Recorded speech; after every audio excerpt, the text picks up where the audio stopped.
I want to begin this podcast by telling you a story about a man I bet you've never heard of. His name was Richard Paul Pavlik. In November 1960, Pavlik decided that he wanted to assassinate John F. Kennedy.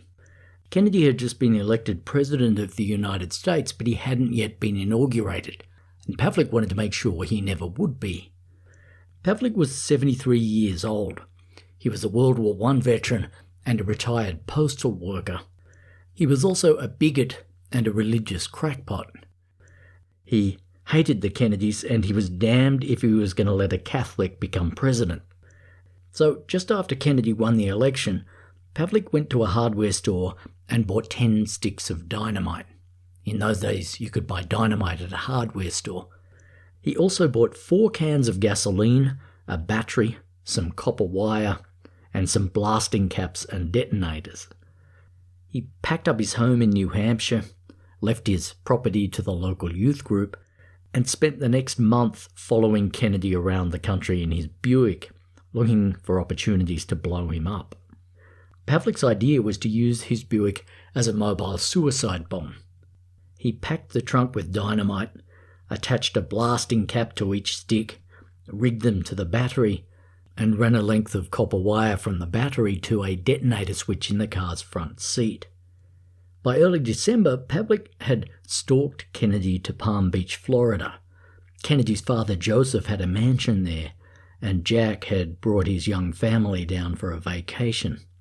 On the morning of Sunday, December the 11th, Pavlik parked outside the Kennedy compound and waited. He knew that the president-elect went to Mass every Sunday morning, and as soon as Jack emerged from the mansion's front gate, Pavlik planned to trigger his bomb. But when Kennedy came out that morning, he didn't come out alone. His wife Jackie and their daughter Caroline came out to see him off. Pavlik drew the line at killing Kennedy in front of his wife and kid, so he didn't flip the switch. Instead, he followed Kennedy to the church. When he got there, he transferred a stick of dynamite to his pocket, attached the detonator switch to his belt, and followed Kennedy inside. During the Mass, a Secret Service agent saw Pavlik behaving oddly in one of the back pews, and he escorted him out of the church. Pavlik sat in his car and waited for the service to end. When Kennedy came out, he came within 6 feet of Pavlik's car, but again Pavlik felt that there were too many women and children around to detonate his bomb. So he drove back to his motel, where he decided to lie low and wait for a better opportunity. But the Secret Service agent at the church had taken note of Pavlik's license plate, and he passed it on to the local police. 4 days later, Pavlik was pulled over in Palm Beach for making an illegal lane change. The traffic cop ran his plate and arrested him. When he opened the trunk of Pavlik's car, he found 7 sticks of dynamite in there. Pavlik never stood trial for his actions. He was judged insane and committed to a mental hospital. He was released in 1967, and he died quietly in 1975. Actually, for all we know, he died very noisily. Not that much is known about Pavlik for the simple reason that his plan to assassinate Kennedy failed instead of succeeding. He made no mark on history. Instead of changing its course, he vanished into its footnotes, as would-be assassins always do when they miss their targets instead of hitting them. Another man I bet you've never heard of is Giuseppe Zangara. Zangara was a 5-foot-tall Italian-born anarchist who tried to shoot Franklin Delano Roosevelt in 1933 during an outdoor rally in Miami. Zangara fired 5 shots. All of them missed Roosevelt, partly because Zangara was so short that he had to stand on a wobbly folding chair to aim his pistol over the crowd. But one of his wayward shots did accidentally hit and kill the mayor of Chicago, who was standing beside Roosevelt at the time. "I'm glad it was me, not you," the mayor reportedly said to Roosevelt before dying. Zangara went to the electric chair just a month later, and was apparently quite peeved when he found out that there would be no newsreel cameras there to document his death. Who knows exactly how many times the course of American history has come within inches of being changed by the actions of a violent fanatic. It happened twice in September 1975, when two separate attempts were made on the life of President Gerald Ford in the space of just 17 days. On September the 5th, Ford was shaking hands with people in a Sacramento park when a woman dressed in a flowing red robe stepped forward from the crowd. Her name was Lynette Squeaky Frome, and she was a hardcore disciple of Charles Manson. Frome drew an automatic pistol from her red robe and aimed it point blank at Ford's belly and pulled the trigger. But the gun just clicked. Its magazine was loaded, but Frome had failed to slide around into the gun's chamber. "It didn't go off, can you believe it? It didn't go off," she yelled, while onlookers wrestled her to the turf. Just 2 weeks later in San Francisco, a 45-year-old woman named Sarah Jane Moore, who had an interest in radical politics, fired 2 pistol shots at President Ford from a range of about 40 feet. One bullet missed his head by 5 inches. The other hit a taxi driver in the groin. I could go on giving examples because over the years many people have tried and failed to assassinate America's Commander-in-Chief. So far only 4 people have tried and succeeded. In 1865, John Wilkes Booth shot Abraham Lincoln in Ford's Theatre in Washington, D.C. Lincoln died the next morning. Booth's crime was part of a conspiracy to overthrow Lincoln's government. The Civil War was winding down at the time. The Confederate Southern states had effectively been defeated. Booth was the leader of a small ragtag band of 7 or 8 Confederate conspirators who wanted to revive the Southern cause by striking at Lincoln's presidency. Initially, they planned to kidnap Lincoln from Washington and smuggle him into the South and demand the release of Confederate prisoners of war in exchange for his safe return.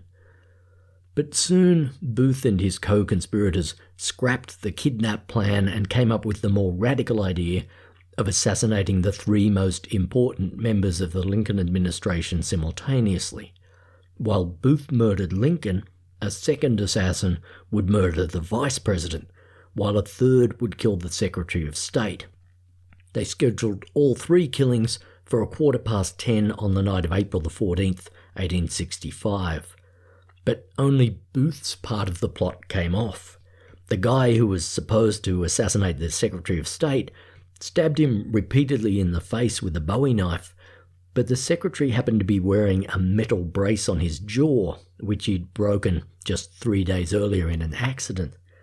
The brace deflected most of the knife's thrusts away from his throat, so that instead of being killed, he was just put into a brief coma and disfigured for life. Meanwhile, the guy who was supposed to murder Lincoln's vice president changed his mind at the last moment and went and got drunk instead. If we want to know what a real-life conspiracy to murder an American president looks like, the Lincoln conspiracy should give us a rough idea. 3 more American presidents have been assassinated since Lincoln, none of them as the result of a proven conspiracy. In 1881, an unhinged narcissist named Charles Guiteau shot President James Garfield, who took 11 weeks to die of his infected wounds. In 1901, an anarchist steel worker named Leon Czolgosz shot President William McKinley, who died a week later. And on the 22nd of November 1963, Lee Harvey Oswald assassinated John F. Kennedy in Dallas, Texas. Or did he? Right from the start, people found it very hard to believe that Oswald, acting alone, had managed to end the life of the world's most powerful man. The idea that Oswald was just another Giuseppe Zangara with slightly better aim never really caught on. People immediately felt that there had to be more to Kennedy's assassination than met the eye. And that suspicion intensified 2 days after the president's death, when Oswald himself was shot dead in police custody by a Dallas nightclub owner named Jack Ruby. The idea that one lone nut had changed history in Dallas was already hard enough to swallow, but 2 lone nuts in the space of 2 days seemed seriously over the odds. And so the conspiracy theories flourished in the wake of the Kennedy assassination, as conspiracy theories always do when assassins or terrorists hit their targets instead of missing them. In the decades since Kennedy's death, the opinion polls have consistently shown that more than 50% of Americans believe that Kennedy was murdered by some kind of conspiracy. Sometimes the figure has risen as high as 80%. There's no other case in American history where the conspiratorial view is so mainstream and so respectable. In 2017, an NBC News report exaggerated the truth only slightly when it said that the existence of a conspiracy in the Kennedy assassination is the one thing all Americans agree on. But what if the one thing that all Americans agree on is not actually true? Because it isn't, according to all the available evidence. If you don't know much about Kennedy's murder, I certainly wouldn't blame you for thinking that there must have been some kind of conspiracy behind it, given the stupefying number of books and websites and documentaries that have told us over the years that there was one, and given how sure of themselves the people who believe this seem to be. Where there's so much smoke, there surely must be some kind of fire. But over the course of this podcast, I'm going to show you that it's dangerous to believe that. I'm going to put the claims of conspiracy theory to the test in this podcast, and I think you're going to be surprised by how flimsy those claims turn out to be when we test them against reality. Not only is there no fire here, when we look at all the smoke, we've surely got a right to notice that it's never solidified into any kind of coherent shape. After 60 years of making noise about it, the conspiracy theorists still can't offer us a clear picture of what they think happened in Dallas. They can tell you over and over what didn't happen there, according to them, but they still can't tell you who else killed Kennedy if Oswald didn't. They think the idea that Oswald did it alone is preposterous, but after all these years they still haven't settled on an alternative story that even they all find plausible, let alone one that's been generally accepted in the world beyond conspiracy theory. If these people had a point, don't you think they'd have made it by now? A shapeless and toxic cloud of smoke is all they've ever really produced in this case. That's what conspiracy theory is. It's smoke without fire. As we clear the smoke of Kennedy conspiracy theory away, we're going to find that there's nothing underneath it except what's been there all along since day one, Lee Harvey Oswald and his rifle. There's no vacancy in this case. This isn't a whodunit, it's a he-done-it. Mind you, the fact that Oswald unquestionably fired the shots that killed Kennedy doesn't necessarily mean there was no conspiracy. It's important to recognise that there are 2 basic ways that a conspiracy might have happened in this case. One is that Oswald didn't commit the crime at all. He was set up to take the fall by the real killers. He was a patsy, a sacrificial lamb, as Kevin Costner puts it in Oliver Stone's movie JFK. The other kind of conspiracy that's possible here is a conspiracy that Oswald willingly participated in. In other words, he did do it, but he didn't do it alone. As we're going to see, the idea that Oswald was a patsy is flat out ridiculous. To believe it, you have to ignore so many facts that you effectively have to opt out of reality. But the idea that Oswald had some kind of help or guidance isn't inherently crazy. In fact, it's a legitimate line of inquiry. Over the years, plenty of serious researchers have explored it. They're not the people I'm talking about when I talk about the conspiracy theorists who have shrouded this story in so much smoke. People who look for evidence of conspiracy in good faith and admit that the evidence isn't there when they don't find it don't deserve to be called conspiracy theorists.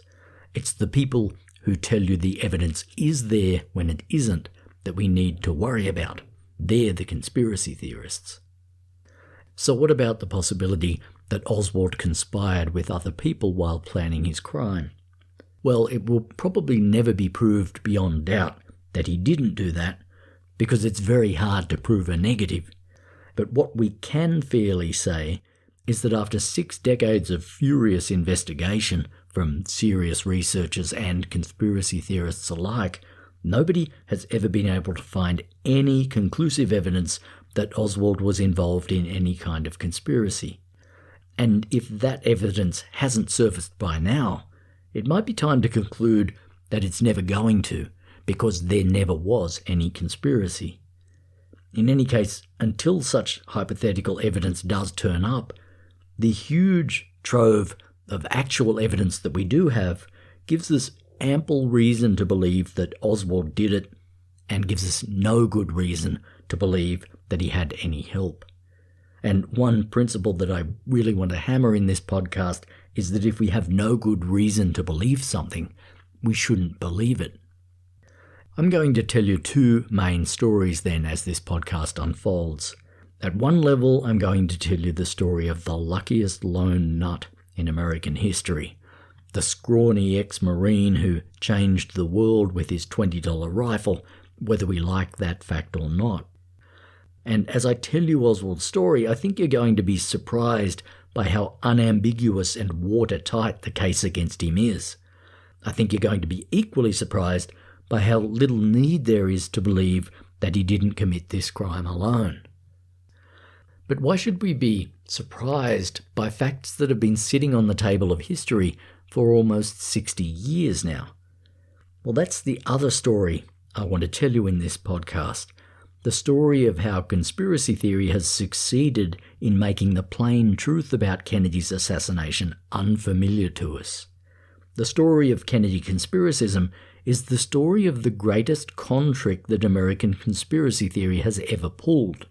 It's the story of how an open and shut murder case became the single most misunderstood event in American history. How did conspiracy theorists make this happen? If there really is no fire, then how on earth did they generate so much smoke? Who were the people who got this giant con trick started? What were their motives? That's the real mystery we need to solve in this podcast. You could even say it's the other great crime in this story, because obstructing history is a kind of crime. It's like obstructing justice, or like claiming to have won an election that you've actually lost. All I did is point out the fact that on the cover of the National Enquirer, there was a picture of him and crazy Lee Harvey Oswald having breakfast. The press takes that and they say, Donald Trump and his conspiracy theories, he went out and said his father was with Lee Harvey Oswald and he assassinated the president. What did I do? That's Donald J. Trump in 2016, jazzing up his presidential run by implying that Ted Cruz's father was somehow involved in the Kennedy assassination. In 2016, Trump got himself all the way to the White House by saying things like that.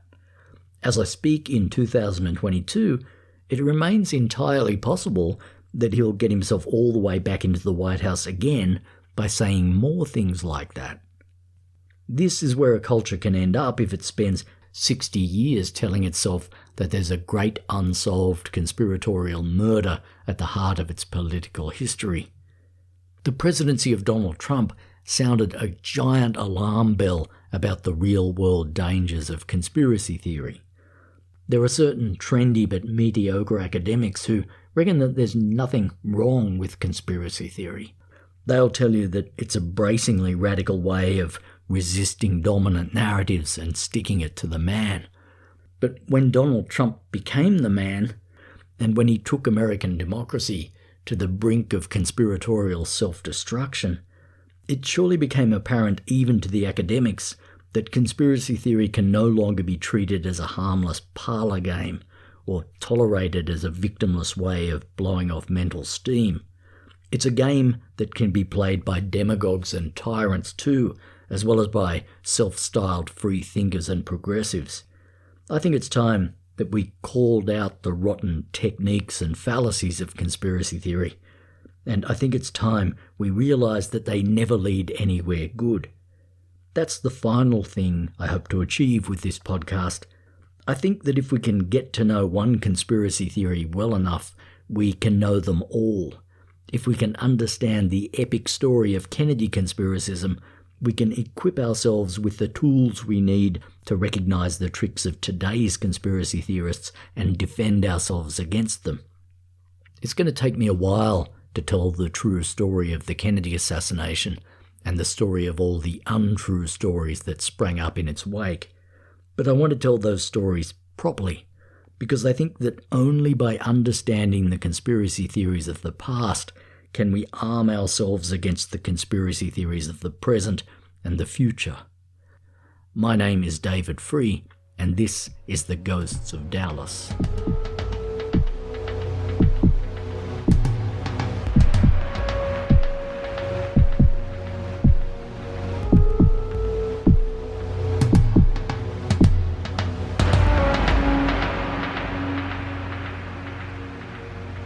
In September 1963, when John F. Kennedy first announced his intention to visit Dallas, his aides were not thrilled.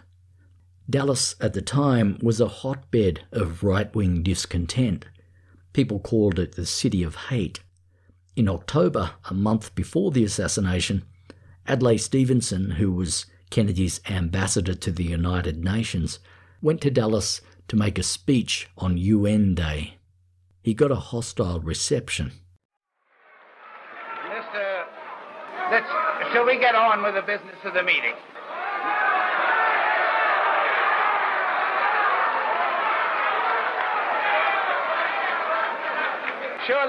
Surely, my dear friend, I don't have to come here from Illinois to teach Texas manners, do I?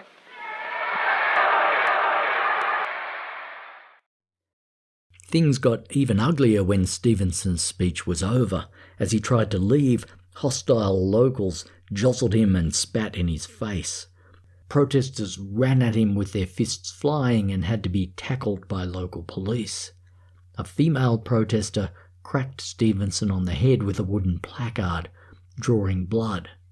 The sign that she'd hit him with said, "Adlai, who elected you?" The protests against Stevenson's visit had been organised by a Dallas right-wing rabble-rouser named Edwin Walker. Walker was a former US Army general who was notorious in Dallas for his rabid anti-communism. We need to remember General Walker's name because it's going to come up again in this story in a very big way. When Adlai Stevenson returned from his visit to Dallas, he warned Kennedy's advisers about the ugly and frightening mood there. But Kennedy refused to cancel his trip. On the morning of November the 22nd, the day of his death, the Dallas Morning News published a full-page anti-Kennedy advertisement, which had been paid for by a group of local ratbags who called themselves the American Fact-Finding Committee. The ad's headline said, "Welcome, Mr. Kennedy, to Dallas." The text below accused Kennedy of being soft on communism, among other things. The ad had been printed with a thick black border around it so that it looked like a death notice.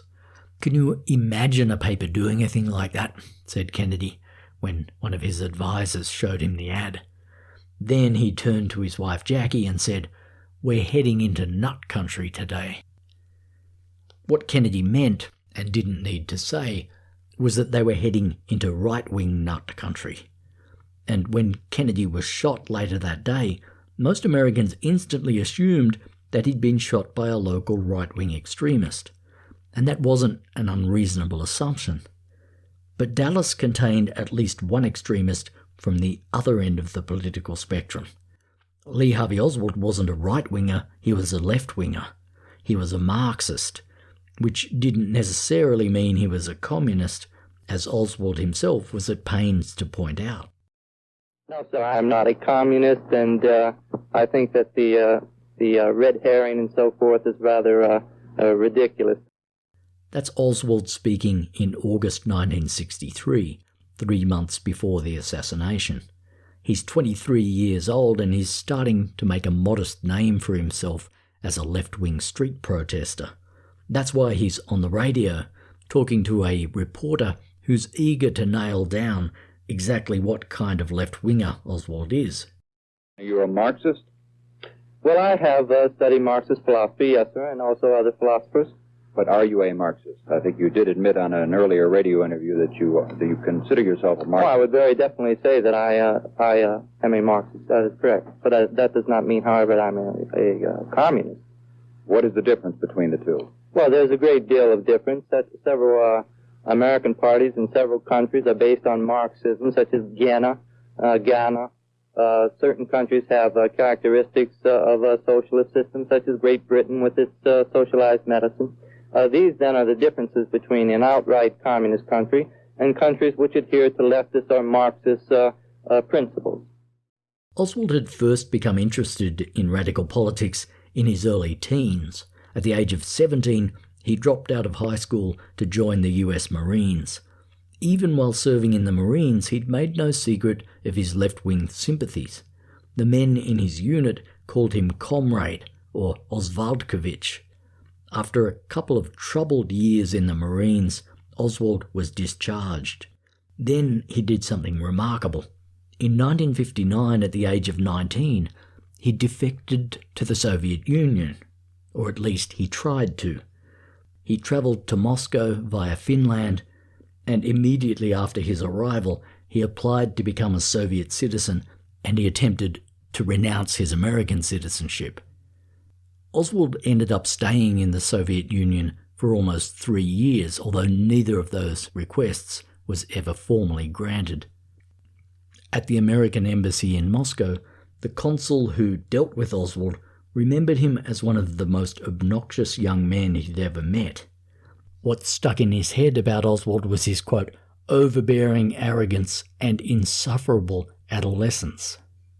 Unfortunately for Oswald, the Soviet authorities didn't think much of him either. He had imagined that they would welcome him as some kind of high-quality asset. He thought the KGB would be very interested in hearing all about the secrets that he'd picked up in the Marines while serving as a radar operator. He had visions of studying philosophy and politics at university in Moscow. He thought he might eventually be offered a position in the party or even the Soviet government. But Oswald's security clearance in the Marines hadn't been all that high, and he didn't know any military secrets that the Soviets didn't know already. After debriefing him in Moscow, they sent him off to live in the provincial city of Minsk in Belarus, where he was given work in a radio factory. When he was told that he'd be living in Minsk instead of Moscow, Oswald cried. He lived in Minsk from January 1960 to May 1962. It didn't take him long to realise that the Soviet workers' paradise wasn't all that it was cracked up to be. Among other things, he complained about the lack of nightclubs and 10-pin bowling alleys. A little over a year after he arrived in Minsk, Oswald wrote to the US Embassy in Moscow seeking permission to return to America.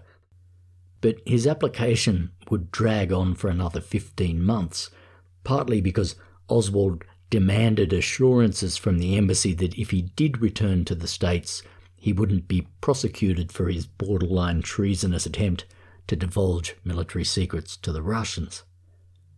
In March 1961, a month after he'd opened negotiations with the US Embassy, Oswald was at a dance in Minsk when he met a 19-year-old local woman named Marina Prusakova. Oswald proposed to Marina a few weeks later. He'd learned to speak some Russian by this time, and that was the language that he and Marina conversed in. Marina turned down Oswald's proposal at first, but just 6 weeks after meeting for the first time, the couple got married. It would be appropriate now, Mr. Chairman, to call Mrs. Porter. Committee calls Mrs. Porter. In 1978, Marina Oswald, by now known as Marina Porter, went to Washington to testify before the House Select Committee on Assassinations. Marina Oswald Porter, is entering the room accompanied by a battalion of marshals and police. She's wearing a beige skirt and is approaching the witness chair. When we hear Marina speak at various times during this episode, the audio will come from the testimony that she gave to the House Select Committee in 1978.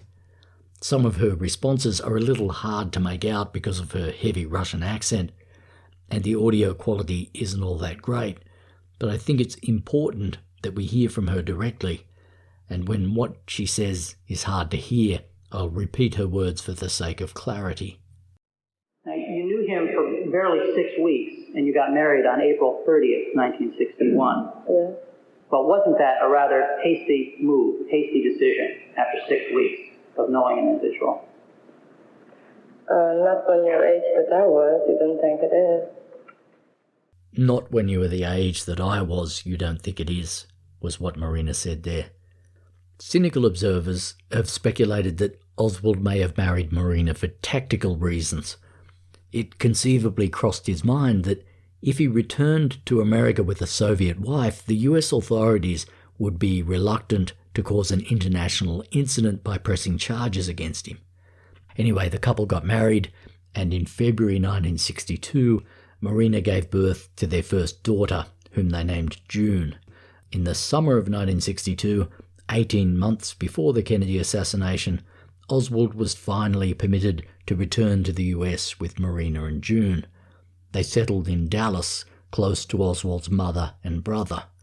On the ship home, Oswald wrote out a series of prepared answers to deal with the barrage of questions that he imagined America's reporters would greet him with when he disembarked.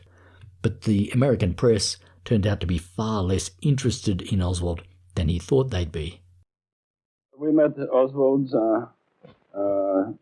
in the summer of 1962, when we heard that there was a young couple who arrived from Russia and were in very difficult financial condition.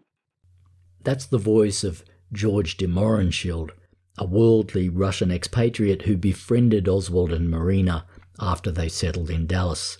He's speaking there in 1964, the year after the assassination. De Mohrenschildt developed a certain affection for Oswald, but he took a dim view of his intellectual abilities. He was a semi-educated hillbilly, de Mohrenschildt once said of Oswald, and he went on, his mind was of a man with exceedingly poor background who read rather advanced books and did not understand even the words in them. But there was always an element of pity that I had and my wife had for him. We realised that he was sort of a forlorn individual, groping for something. In spite of his pity for Oswald, de Mohrenschildt was not a big fan of the way he treated Marina. What's the thing I remember now? That he did not want Marina to learn English, maybe because he was an intensely jealous person. He did not want Marina to communicate with other people. Jean de Mohrenschildt, George's wife, noticed some even darker features of the Oswald marriage. But it's rather difficult to discuss people's married life because what you see outside is not always goes on when you don't see the people. That's Jean speaking in 1964. But from what we knew, they weren't very happy. But for some particular reason, they both didn't want to leave each other. And we found out that Oswald was beating Marina. In case you didn't catch that last bit, what Jean said was, we found out that Oswald was beating Marina. Along with other members of Dallas's Russian community, the de Mohrenschildts often saw Marina turn up to social functions sporting black eyes and other bruises. Oswald was a vicious domestic tyrant.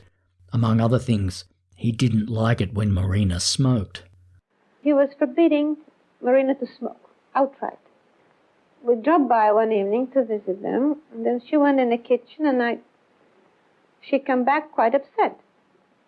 I said, what happened? She said, he just took cigarette out of my mouth and put it out on my shoulder. As well as doing things like that, Oswald was a serial liar. He lied to Marina all the time about big things as well as small things. He lied even when his lies were bound to be exposed. It seemed to Marina that he liked secrecy for its own sake. She also thought that he had a wildly inflated sense of his own importance. "I think that he had a sick imagination," Marina said after the assassination. "In his imagination, his fantasy, which was quite unfounded, he was an outstanding man." Soon after settling in Dallas, Oswald found work at a printing firm. In his spare time, he used company equipment to forge fake IDs for himself, and he also made dummy posters advertising radical publications like The Worker, and sent off these samples of his work to the paper's editors in the hope that they would employ him as a kind of freelance propaganda man. Oswald may have given up on his dream of living in the Soviet Union, but he certainly hadn't given up on radical politics. Increasingly, his sights were turning to Fidel Castro's Cuba. Oswald thought that Cuba was the real deal. He thought it was the workers' paradise that the Soviet Union had turned out not to be. In January 1963, 6 months after settling in Dallas, Oswald mail-ordered a $30 Smith & Wesson revolver. He had decided that the time had come to try his hand at a political murder. Remember General Edwin Walker, the former US Army general who mobilized his supporters to heckle and assault Adlai Stevenson when he came to Dallas? Well, there's an enemy within this country, and of course it's the same enemy that represents the position that we should do away with the House Un-American Activities Committee, that we should destroy our local police forces, and that we should do away with our military forces. These are the, you might say, the anti-Americans as far as our traditions, heritage, and Constitution are concerned, and there are plenty of them in this country, in spite of the federal government's position that there is no threat from within. There is a threat from within. That's General Walker doing his thing on a Dallas TV station in 1963. Walker was the most prominent right-wing hate-monger in Dallas, and when Oswald set away for his $30 pistol, he was working on a plan to blow Edwin Walker away. He seems to have believed that if he assassinated Walker, he would turn himself into a folk hero of the American left. And not just the American left. There's evidence to suggest that Oswald believed that by assassinating General Walker, he could earn the respect of Fidel Castro himself. Walker was a fanatical opponent of Castro's regime. He once called on President Kennedy to send down a division of the US Army to, quote, liquidate the scourge that has descended upon the island of Cuba. Unfortunately for Oswald, the mail-order Smith & Wesson took an incredibly long time to ship. Oswald followed the news about General Walker very closely, and he knew that Walker was scheduled to leave Dallas in late February to go on a national speaking tour. He would be away from Dallas for 5 weeks, and it was starting to look as if Oswald's pistol wouldn't arrive before Walker left town.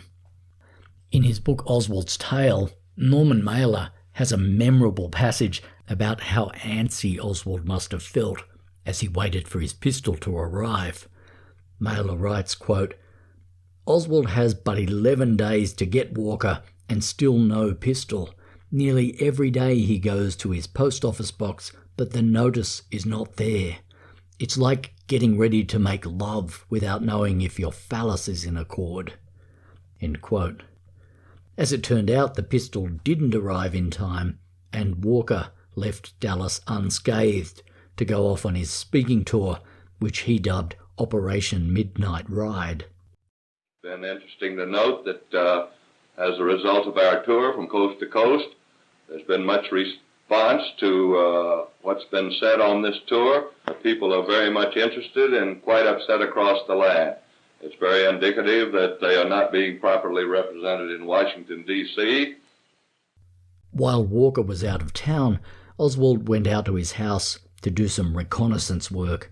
He took photographs of the back windows and of an alley that ran behind the back fence. A few days after he conducted that surveillance mission, Oswald mail-ordered a second gun, a high-powered Mannlicher Carcano military rifle with a telescopic sight. The retail price was $19.95. Oswald now had a new plan for the hit on Walker. He would position himself in the alley behind the house under cover of darkness, armed with the rifle, and he would take a shot at Walker through one of the lit back windows. Oswald had trained as a marksman in the Marines, and he knew his way around a rifle. By a coincidence, the pistol was finally shipped to Oswald on the same day the rifle was, March the 20th, 1963, and both weapons arrived on March the 25th. Did you notice any change in his personality after he obtained his rifle? Well, he likes to be alone by himself. Quite often that was a part of his personality. So that wasn't really anything new. That's Marina again, testifying to the House Select Committee. What she said was, well, he liked to be alone by himself quite often. That was a part of his personality, so that wasn't really anything new. But his behavior pattern towards me changed. He was very annoyed by me and seemed like I felt out of place. But his behaviour pattern toward me changed, Marina said there. He was very annoyed by me. It seemed like I felt out of place. Shortly after Oswald took delivery of his rifle, George and Jean de Mohrenschildt paid a visit to the Oswald's apartment. Oswald had hidden the rifle in a closet, and Marina opened the door of the closet to show the weapon to Jean. My wife and Marina were looking at the rifle which was inside of a closet, you know. And Marina said to my wife, "Look at that idiot, he has a rifle here.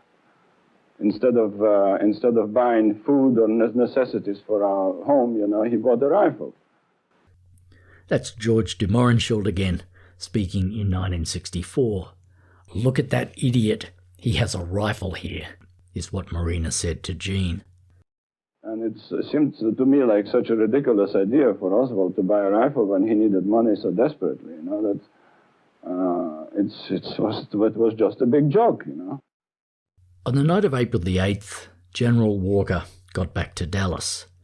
The night before that, Oswald had taken his rifle out to Walker's neighbourhood and he'd left it hidden somewhere near Walker's house, probably by concealing it in some bushes. One thing we need to know here is that Oswald didn't drive. He didn't have a car or a licence. When he made his various trips to Edwin Walker's house, he went by bus. Marina would later say that he was in the habit of slipping out of their apartment with his rifle hidden under a long raincoat, ostensibly to go target shooting. Probably he used this same method to smuggle his rifle onto the bus that he caught to Walker's house on April the 7th. When he got back home that night, the rifle was no longer on him.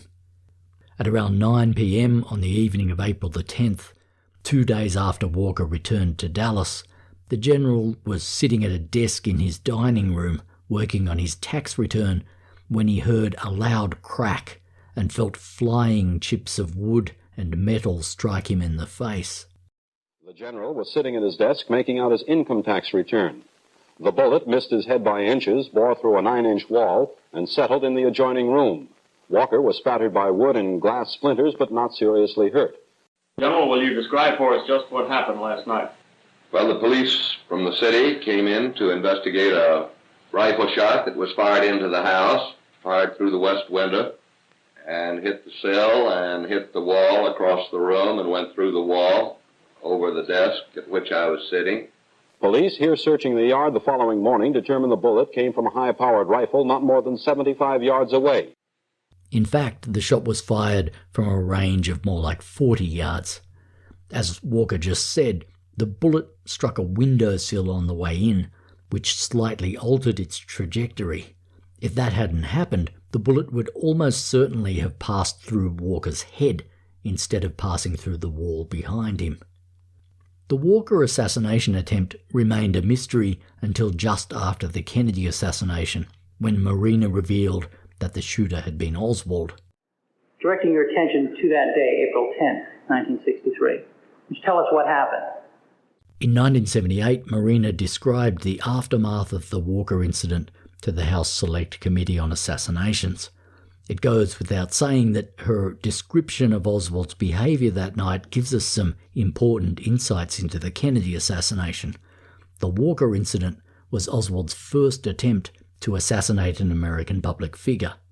7 months after missing Walker, he successfully shot Kennedy with the same rifle. The Walker incident makes it very hard to doubt that Oswald did that, and it also gives us some large clues as to why he did it. Again, the audio of Marina's voice here is quite scratchy, but given that she was the only eyewitness to what Oswald said and did on the night of the Walker shooting, I think it's important that we hear from her directly. And for the sake of clarity, I'm going to repeat what she says as she goes. That particular night, he did not come home until very late. He was very pale, as I said, and he was out of breath. That particular night, he did not come home till very late. He was very pale, as I said, and he was out of breath. And I asked him to explain and asked him what happened, and he said that he just tried to shoot General Walker.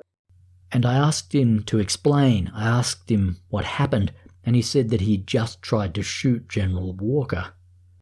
Asked him who General Walker was. I mean, how dare you to go and claim somebody's life? And he said, well, what would you say if somebody got rid of Hitler at the right time?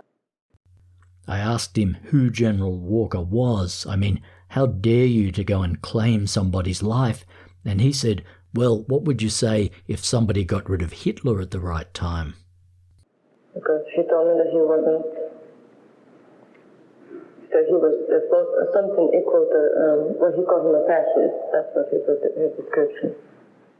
And he told me that he was something equal to, well, he called him a fascist. That was his description. As Oswald breathlessly told Marina what he'd done that night, he still wasn't sure if his shot had hit Walker or missed him. He hadn't stuck around at the scene to find out. Only the next morning did he hear on the radio that Walker was still alive and well. Then, said Marina, he was, quote, kind of angry that he missed.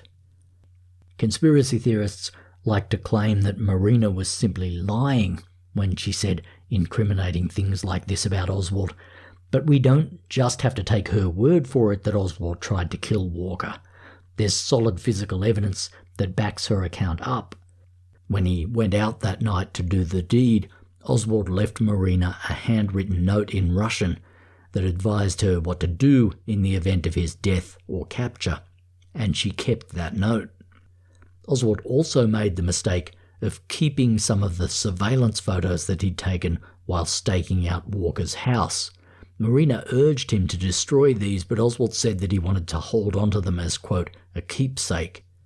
We're lucky that he did, because after the Kennedy assassination, these photographs surfaced, and they added themselves to the towering pile of evidence that conspiracy theorists have to jump over if they want to argue that Oswald wasn't a serial perpetrator of political gun violence. The story of the Kennedy assassination is full of sliding door moments. Moments when Kennedy's fate came down to a matter of inches one way or the other, and history came very close to taking a different path. The Walker shooting is probably the most dramatic of these sliding door moments. If Oswald's bullet had hit and killed Walker, it's vastly unlikely that he would have gone on to kill Kennedy. In fact, it's unlikely that the idea of killing Kennedy would even have crossed Oswald's mind if he had scratched his assassination itch by killing General Walker. But in the universe that we happen to live in, the bullet that Oswald fired at Walker grazed the window frame, and Walker lived. And Oswald, instead of becoming a successful assassin, went on being an embittered and resentful failure. 14 days after the Walker incident, Oswald abruptly left Dallas and moved to New Orleans. The move mainly came at the insistence of Marina, who was terrified that Oswald would try to take another shot at Walker. She'd made him promise that he wouldn't, but she feared, no doubt correctly, that if he stayed in Dallas, he would be tempted to break that promise. A rifle for him was not a very good toy, she said later. It was a toy that was too enticing. Oswald set out for New Orleans alone. Marina and June would join him there later once he'd found a job and an apartment. For the moment, they stayed in Dallas, where they moved in with a generous local woman named Ruth Payne. I met them through friends at a party last winter, and then saw more of Marina later. That's Ruth Payne being interviewed in 1963, just 2 days after Kennedy's assassination. Ruth was learning to speak Russian when she met Marina, and she was happy to have found someone she could practice speaking the language with. She'd also recently separated from her husband, and she was grateful for Marina's companionship. In May, when Oswald had settled in New Orleans, Ruth Payne drove Marina and June out there to join him. The Oswalds would remain in New Orleans for another 5 months. They wouldn't return to Dallas until late September. That is 2 months before Kennedy was assassinated there. Oswald's 5-month stay in New Orleans was typically action-packed and full of psychodrama. By now, Marina was pregnant with their second child. The baby was due in October, but as usual, Oswald had higher things on his mind. In New Orleans, he quickly got restless again, and before long, the restlessness morphed into obsession. This time, the object of his obsession was Cuba. You mentioned his interest in Cuba. Had he mentioned it before he went to New Orleans, or was this something that he became interested in New Orleans? I think in New Orleans, the word Cuba came up much more often than in Dallas.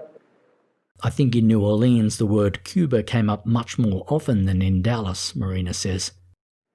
Could you tell us just a little bit more about that and about what he might have said about Fidel Castro and why he wanted to go there? Well, I knew for a long time that Fidel Castro was his hero. He was a great admirer of him. I mean, he would be happy to work for Fidel Castro causes or something like that. Well, I knew for a long time that Fidel Castro was his hero, Marina says. He was a great admirer of him, and that he would be happy to work for Fidel Castro causes or something like that. In fact, Oswald didn't just want to work for the cause of Fidel Castro. He had visions of going to Havana and working for Castro personally. He saw himself becoming a key member of the Castro regime. Marina was skeptical about Oswald's Cuban fantasies. I am sure that if he had gone there, she said later, he would not have liked it there either, only on the moon perhaps. Which is about the best summary of Oswald's character I've ever heard. This is a man who would have been happy only on the moon, perhaps. I would make fun of him, Marina remembered. I would say that Lee could not really do much for Cuba, that Cuba would get along well without him if they had to. As Marina recalled, Oswald replied to that jibe by saying, "You laugh now, but in 20 years when I'm Prime Minister, we'll see how you laugh then." Oswald's behaviour during the New Orleans period became increasingly ominous. At night he would sit out on the porch with his rifle, looking at imaginary targets through the scope. He would dry fire the weapon and practice working its bolt. Sometimes he snuck out at night to go target shooting. When Marina finally asked him what he was up to, he told her that he was planning to hijack a plane to Cuba. In fact, he wanted Marina to participate in that operation too. He planned to buy another pistol for her, a lighter one, so that she could threaten the plane's passengers with it while Oswald himself was busy dealing with the pilot. How did the discussion come about regarding hijacking a plane? In other words, did he approach you, and what did he say? Well, he asked me for my cooperation to help him to hijack a plane. Well, what did he want you to do? Well, it was so ridiculous, it's even embarrassing to mention it right now. He told me that he will teach me what I'm supposed to say. Maybe hold the gun and tell the people, that... Well, it was so ridiculous it's even embarrassing to mention it right now, said Marina there. He told me that he would teach me what I'm supposed to say, maybe hold the gun and tell the people, that... And Marina trails off there, having observed correctly that this is all very embarrassing. As we know, Oswald had previously gone to great lengths to stop Marina from learning to speak English so that she'd be unable to communicate with any Americans except him. But when it came to his hijacking operation, Oswald was ready to make an exception. He tried to teach Marina how to say the phrase, "stick 'em up," in English. Did he mention any particular airline or any particular flight? No. It was just a general idea that he was toying with. And what did he say, or what did you say in response to all of this? Well, first of all, I refused, and I tried to make him to see how it will look very funny to people. Here I was pregnant with a child, it doesn't look very scary. First of all, I refused, and I tried to make him see how it will look very funny to people. Here I was pregnant with a child, it doesn't look very scary. When Marina refused to serve as Oswald's sidekick on the plane hijacking, he toyed with the idea of going ahead with the plan alone. He did training exercises in their little apartment, jumping around the place in his underwear, then rubbing himself down with liniment. But Oswald ultimately shelved the hijacking idea and decided that he would try to get to Cuba peacefully by applying for a visa. This still wouldn't be easy, though. The US government had severed diplomatic ties with Cuba after the Cuban Revolution in 1959, and since the Cuban Missile Crisis in 1962, US citizens hadn't been permitted to travel there. So Oswald developed the following plan. He would present himself at the nearest Cuban embassy, which was located down in Mexico City. There he would apply for a Cuban transit visa, claiming that he was on his way to the Soviet Union and that he intended to transit through Cuba en route. And once he'd landed in Cuba, Oswald planned to stay there for good. Maybe he would then arrange for Marina and June to come and join him there, but this didn't seem to be an essential component of his plan. In preparation for his trip to the Cuban embassy in Mexico City, Oswald started putting together a written record of his history as a left-wing man of action. He listed his defection to Russia and his pro-Cuban political activities in New Orleans and his work as a, quote, lecturer and street agitator. Back in 1959, when he'd applied for Soviet citizenship in Moscow, the Soviets had asked to see papers that proved his credentials, and Oswald had had nothing to show them. So he was determined that this time he wouldn't be caught short if the Cubans demanded to see any paperwork down at their embassy. To bulk out this written resume of his, Oswald embarked on a frenzied campaign of left-wing activity in New Orleans. He wrote letters to radical newspapers, he staged pro-Fidel street protests, he picked fights with local Cuban exiles, he did radio interviews, he got his name into the local newspapers, and he put all the relevant clippings and documents into his steadily fattening CV. As for Marina and June, the plan was to pack them off to Dallas to live with Ruth Payne again, while Oswald did the business down in Mexico City. Oswald promised Marina that they would then be reunited in Cuba, or at worst in Russia, but Marina had a strong suspicion that Oswald would just vanish into Cuba and she would never see him again. What was your reaction to this whole affair, going to Mexico City and going back to Dallas? I was very upset about. I did not know if I ever see Lee again. Marina also thought that Oswald's timing was a tad selfish. given that their second baby was due in just a month. On September the 20th, Ruth Payne arrived in New Orleans in her station wagon to take Marina and June back to Dallas. Ruth was impressed by the way Oswald insisted on packing Marina's stuff into the car by himself, refusing all offers of help. She thought that he was being a real gentleman. It was only when Kennedy was shot a couple of months later that Ruth realised what Oswald had been up to. He'd wanted to pack his rifle into Ruth's station wagon without her seeing it. As Oswald slyly packed the car, somebody else was watching him with interest too. His landlady. In the same station wagon from Texas, the lady that brought him there came back and they packed the stuff, put it in the station wagon. The station wagon was there for a few days.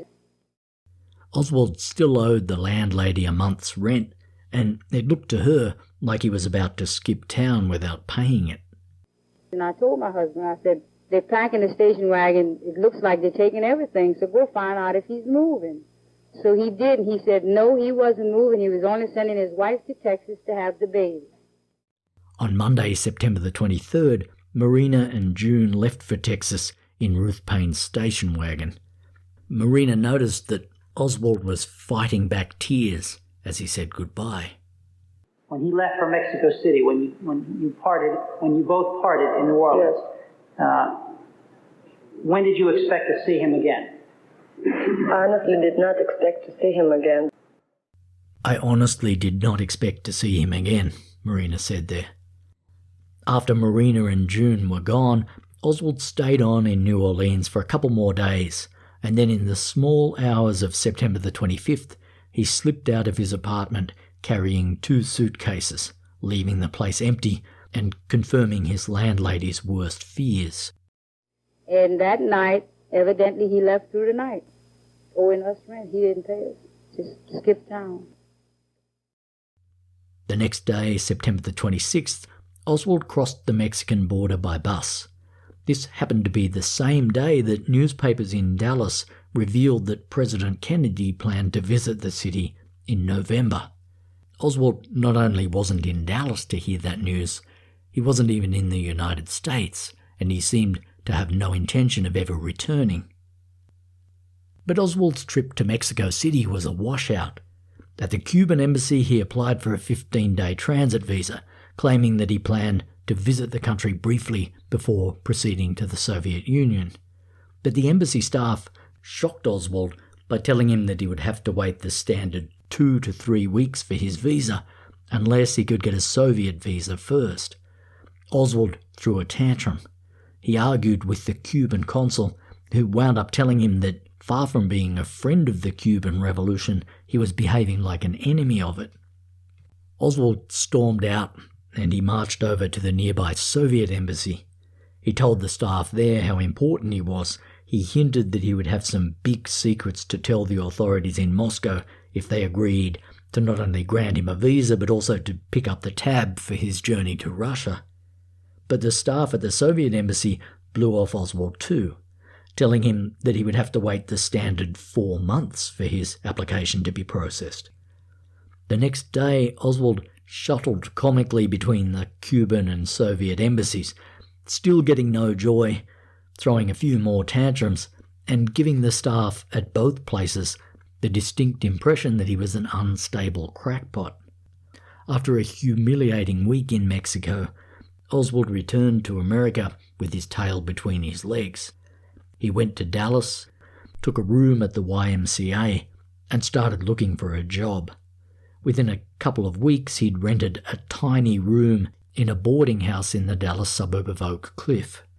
Marina was happy living with Ruth Payne and was in no rush to move back in with Oswald. By now, she'd had her second baby, a girl named Audrey. On October the 16th, a little over a month before the Kennedy assassination, Oswald found a job. He was hired as a stockboy at the Texas Schoolbook Depository, a 7-story fulfillment center in downtown Dallas, where school textbooks were warehoused and shipped out to customers. Oswald would be earning $1.25 an hour. This might be an appropriate moment in the story to pause and say something about the counterclaims of conspiracy theory. I doubt there are many conspiracy theorists still listening to this podcast. I probably lost that demographic about 10 seconds after I started talking. But if any conspiracy theorists have made it this far, I bet they'll have spent the last 50 minutes or so emitting various groans and yodels of protest. Because there's hardly a fact I've mentioned so far that conspiracy theorists wouldn't vigorously dispute.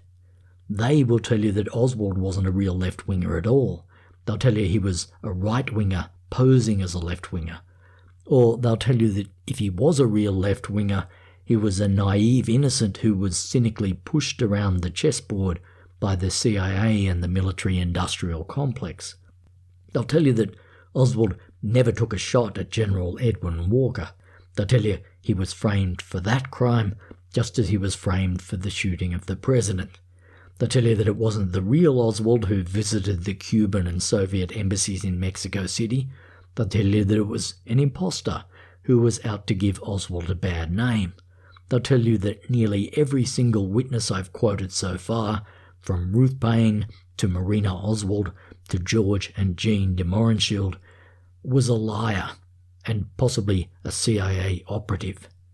According to the conspiracists, everybody in this story is evil and guilty except for Oswald himself.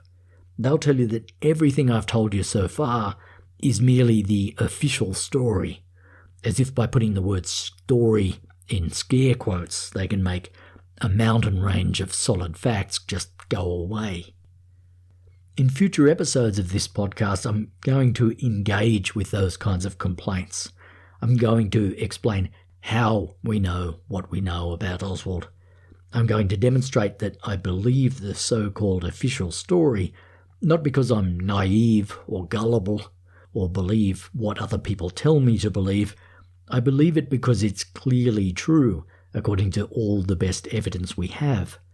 I'll be talking about all that evidence in detail when the time comes. Trust me, we'll be getting to the ballistics, the Zapruder film, the grassy knoll, the autopsy, the single bullet theory, and the Warren Commission. We'll talk about all that stuff as the podcast goes on, and we'll talk in detail about the counterclaims of the conspiracy theorists, and we'll see just how well they stand up to scrutiny. Before we go too deeply into the conspiracy theories, though, I want to finish telling the basic story of what the evidence says happened in Dallas. The conspiracy theorists can tell you all sorts of stories about what didn't happen there, but I don't think there's much point talking about what didn't happen until we have a solid understanding of what did.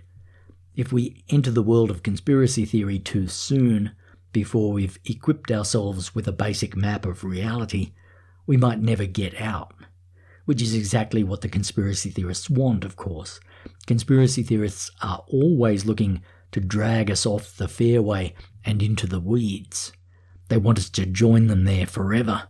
They don't want us to get to the cup of understanding and sink the putt and move on to the next hole. They don't want us to absorb truths that they disapprove of. They want us to doubt things, not know things.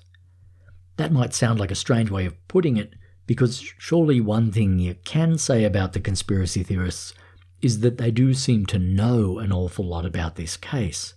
They could talk about it under wet cement. They can tell you all about the millimetre-long discrepancies in the autopsy measurements and the missing bullet fragment that weighs about 1/10 as much as a postage stamp. But the things the conspiracy theorists know about always turn out to be minuscule and peripheral and unconnected. They don't add up to anything coherent. They don't go anywhere. Out there in the conspiratorial weeds, there's never been a complete theory about Kennedy's murder that makes sense and that's stood the test of time. All there has ever been is a ceaseless, obsessive picking away at the loose ends of history, a blizzard of micro-quibbles that have never led anywhere except round and around and round in a circle that keeps getting smaller and smaller, so that by now it looks very much like a futile little full stop.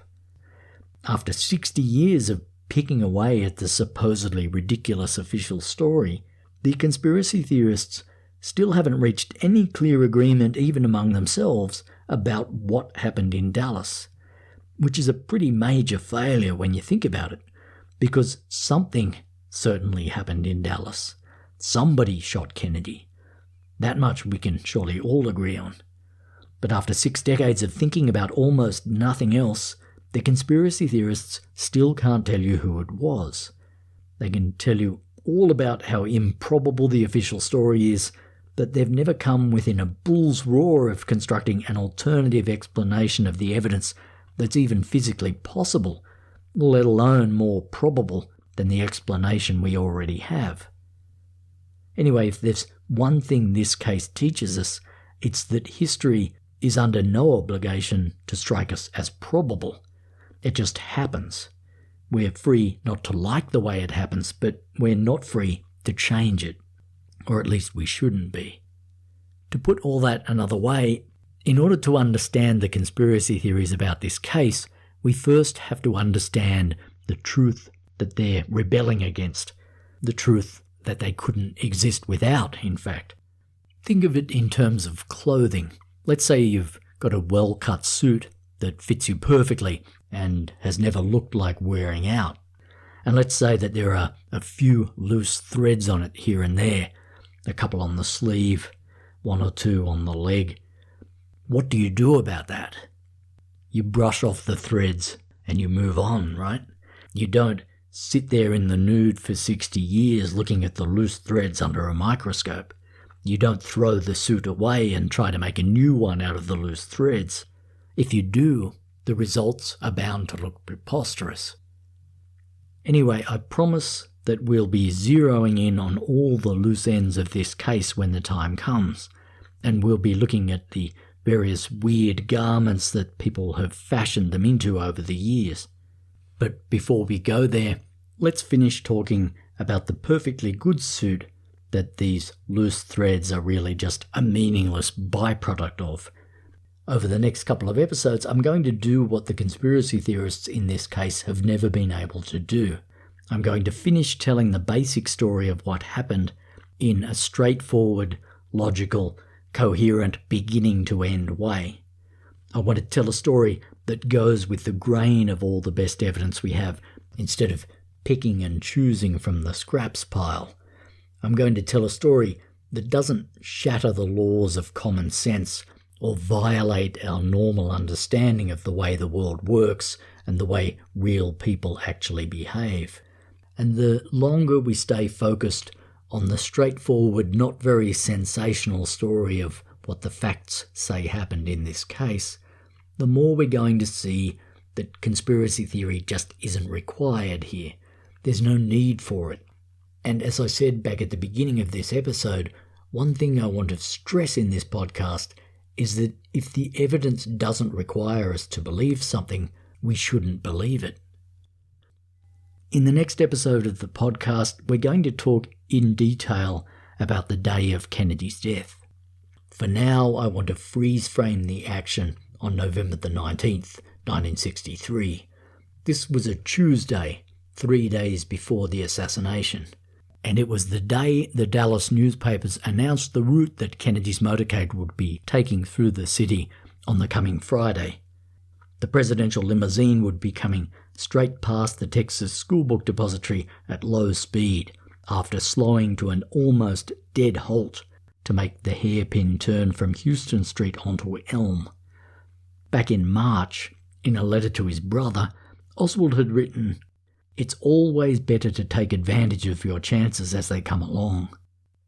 Conspiracy theorists have always claimed that Oswald had no discernible motive to kill Kennedy, but once you know a bit about the kind of person Oswald was, it isn't hard to imagine the sick thrill that must have passed through him when fate invited him to take advantage of this particular chance.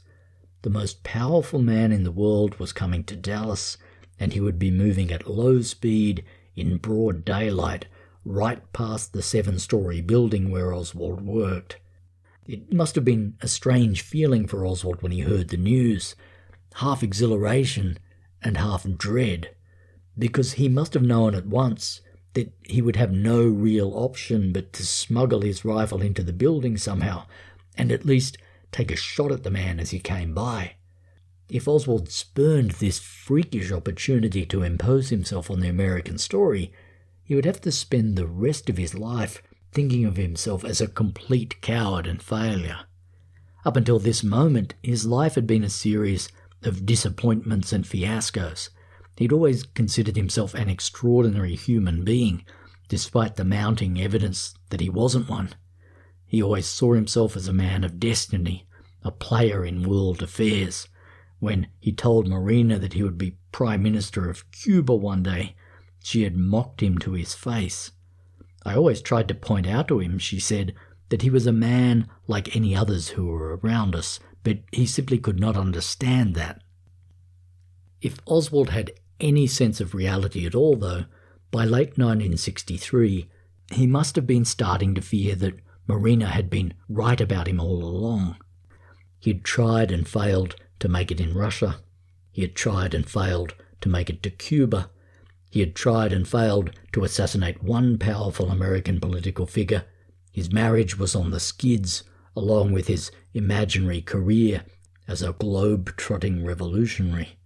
He was washed up at the age of 24. But now fate had dropped this colossal opportunity in his lap. The American president was coming to him. There's no evidence to suggest that the thought of killing Kennedy had ever seriously crossed Oswald's mind until he heard that the presidential motorcade would be coming straight past the depository's windows. But for a homicidal man with a high-powered rifle and delusions of grandeur, the thought must have pretty much completed itself. It must have felt like a no-brainer. For once in his life, Oswald had been visited by an incredible stroke of luck. For Kennedy, and for America, the luck was bad. You could even say the luck was bad for Oswald too, because the die was cast for him as well when the route of the presidential motorcade was announced. Like Kennedy himself, Oswald now had less than a week to live. Where did he work in the building? On the same floor? He had access on all floors, and therefore he had access, perfectly proper access, to the 5th floor and to the 6th floor. Did anybody see him on the 5th floor? Yes, he was seen on the 5th floor by one of the workmen there before the assassination took place. He was seen there.